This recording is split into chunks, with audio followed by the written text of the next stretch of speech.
जय हिंद मेरे दोस्तों। आज हम बहुपद का प्रश्नावली 2.2 जो एनसीईआरटी बुक का प्रश्न क्रमांक 1 का 3 नंबर भाग को हम सॉल्व करेंगे। ठीक है, जो कि वीडियो में आप लगातार बने रहेंगे।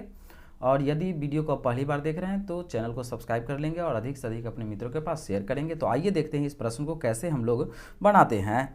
ठीक है, तो इसको क्या करना पड़ेगा, सबसे पहले बहुपद का शून्य ज्ञात करना पड़ेगा।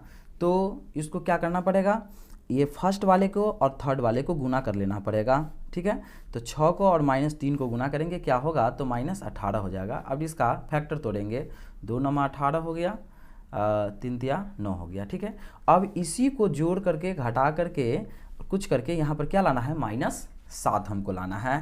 ठीक है, तो कैसे आएगा, यहाँ देखिए 3 और 3 को गुना करेंगे, क्या होगा 3 तिया 9 होगा, और यहाँ क्या होगा -2, तो बराबर क्या आ गया 7। लेकिन हमको लाना क्या है, यहाँ -7 लाना है। ठीक है, तो यहाँ पर हम माइनस कर देंगे और यहाँ प्लस कर देंगे, तो आराम से यहाँ पर क्या आ जाएगा -7 आ जाएगा। ठीक, तो इसी चीज़ को हम यहाँ पर अब इसको यूज कर लेंगे। अब देखिए ये दोनों को गुना करके देखेंगे -18 आ रहा है या नहीं आ रहा है, तो -9 × 2 बराबर क्या आएगा -18।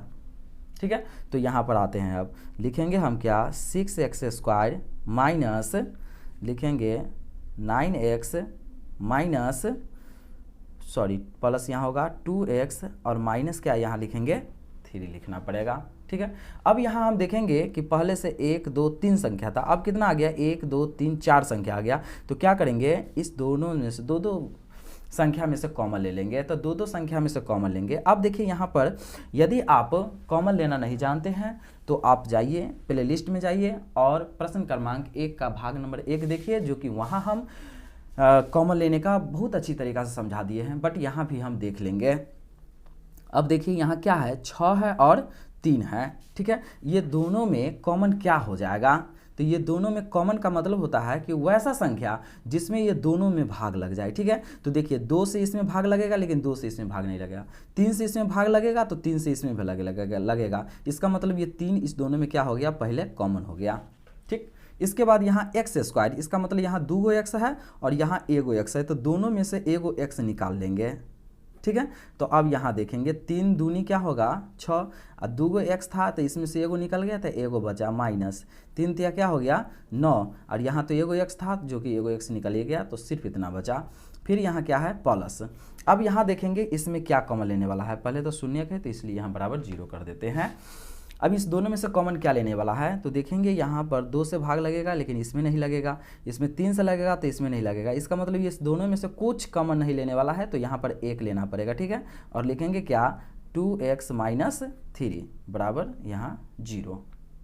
ठीक है, अब क्या करते हैं, यहाँ ये दोनों में से एगो लिख लेते हैं। ठीक है, और इसको जांचने का तरीका यही आसान है कि ये बीच वाला ये दोनों संख्या मिल जाना चाहिए, तो हम समझ जाएंगे कि जो प्रश्न को हम बना रहे हैं वह प्रश्न सही बना रहे हैं। ठीक है, तो ये दोनों में से हम लिख लेते हैं, पहले 2x - 3 और फिर क्या लिखेंगे ये 3x + 1 बराबर क्या होगा 0। अब इसी को क्या कर लेते हैं, यहाँ 2x - 3 बराबर 0 और यहाँ लिखेंगे 3x + 1 बराबर 0। अब यहाँ पर हम क्या कर लेते हैं, कहेंगे 2x बराबर, देखिए बराबर के बाएं साइड ये -3 है, अगर दाएं साइड जाएगा तो प्लस में हो जाएगा, तो x बराबर 3 बटे यहाँ 2 बचा, और इसको क्या लिखेंगे 3x बराबर। ठीक है, और यहाँ प्लस में 1 है तो बराबर के दाएं साइड आएगा तो माइनस में, तो x बराबर -1 अब बटे क्या बचेगा 3। ठीक है, तो इस तरह से अगर हम देखेंगे तो यहाँ तो इसको लिखना पड़ेगा अल्फ़ा का मान और इसको लिखना पड़ेगा बीटा का मान, क्योंकि यहाँ पर हमको क्या करना है, जांच करना है। तो जांच करना क्या है, शून्यकों का गुणांक और शून्यकों का योग। ठीक है, तो योगफल, तो इसको हम सबसे पहले फर्स्ट नंबर में शून्यकों का लिखते हैं, क्या शून्यकों का योगफल, शून्यकों का योगफल। ठीक है, तो शून्यकों का योगफल को हिंदी में इंग्लिश में क्या बोला जाएगा, तो अल्फ़ा प्लस बीटा बोला जाता है। इसका सूत्र क्या होता है -b/a होता है। ठीक है, अब यहाँ पर तो अल्फ़ा और बीटा का मान तो हमको पता चल गया, लेकिन a और b का मान कैसे पता चलेगा, तो यहाँ देख लेंगे x² जो होगा, x² के पीछे होगा उसको a का वैल्यू कहा जाता है, तो a बराबर कितना हो गया 6 हो गया। ठीक है, और जिसमें सीधा एक्स वाई जेड लगा रहेगा वो बी का वैल्यू हो जाता है। तो बी बराबर -7 हो गया और सी बराबर जिसमें कुछ नहीं लगा रहेगा वो सी का वैल्यू हो गया। ठीक है, तो यहाँ पर हम अब लिख लेंगे ए बराबर 6 हो गया, बी बराबर -7 और सी बराबर -3 हो गया। ठीक है, अब इसी तरह से इस पर बैठा लेते हैं। तो अब यहाँ हम देख रहे हैं क्या कि अल्फ़ा प्लस बीटा का वैल्यू है कितना, तो 3/2 अल्फ़ा का लिखेंगे 3/2 जोड़ बीटा का कितना है तो -1/3 बराबर। ठीक है, बराबर क्या होगा, यहाँ माइनस फार्मूला वाला हो गया और b का मान कितना है तो -7 और बट्टे a का मान कितना है 6। अब इसका हम एलसीएम ले लेते हैं तो क्या होगा, एलसीएम इसका 6 होगा। तो क्या होगा, यहाँ देखेंगे 2 तिहाई 6 3 मरतबे 3 तिहाई 9 हो गया और प्लस माइनस यहाँ माइनस लिखेंगे और 3 दूनी 6 2 हो गया बराबर क्या माइनस माइनस प्लस, तो 7 बट्टा में क्या हो गया 6। अब हम यहाँ पर क्या कर लेंगे, 9 में से 2 गया कितना बचेगा 7/6 बराबर क्या हो गया 7/6। तो यहाँ हम देख रहे हैं कि शून्यकों का गुणनफल योगफल तो बराबर आ गया। अब हम निकालेंगे शून्यकों का गुणांक। सेकेंड नंबर में शून्यकों का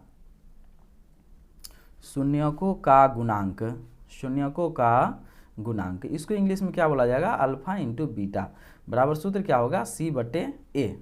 ठीक है, तो अल्फ़ा का मान क्या है हमको, अल्फ़ा का मान यहाँ 3/2 है अगुने बीटा का मान -1/3 बराबर C का मान कितना है, तो C का मान है -3 और A का मान तो 6 ही है। तो यहाँ पर लिख लेंगे C का मान -3 और A का मान 6। अब इसको गुना करेंगे 3 में -1 से तो -3/2 क्या होगा 6 बराबर -3/6। अब यहाँ पर क्या हो जाएगा, अब ये दोनों तो खैर क्या हो गया तो बराबर हो गया।